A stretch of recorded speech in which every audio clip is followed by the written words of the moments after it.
बिस्मिल्लाहिर्रहमानिर्रहीम। चैनल को like, subscribe और बेल आइकन पर क्लिक करें। रसूलुल्लाह सल्लल्लाहु अलैहि वसल्लम की भूख का एक वाक़या। हज़रत फ़ातिमा रज़ियल्लाहु अन्हा को हजूर सल्लल्लाहु अलैहि वसल्लम से बहुत मोहब्बत थी। एक बार नबी अलैहिस्सलाम के घर तशरीफ़ लाईं।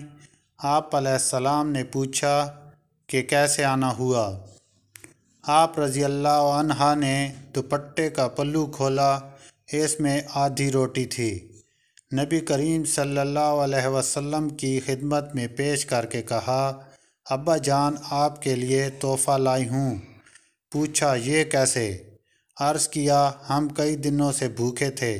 हज़रत अली रज़ियल्लाहु अन्हु ने कुछ काम किया और आटा लेके आए।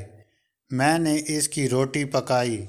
एक एक हसन हुसैन रज़ियल्लाहु अन्हु और अली रज़ियल्लाहु अन्हु ने खाई और एक साहिल को दी। जब मैं अपने हिस्से की रोटी खा रही थी तो दिल में ख्याल आया, फ़ातिमा तुम बैठी रोटी खा रही हो, पता नहीं अब्बा जान को कुछ खाने को मुयस्सर है या नहीं। इसलिए अपनी बकिया आधी रोटी आप सल्लल्लाहु अलैहि वसल्लम की खिदमत में लाई हूँ। ये हदिया कबूल फरमा लीजिए।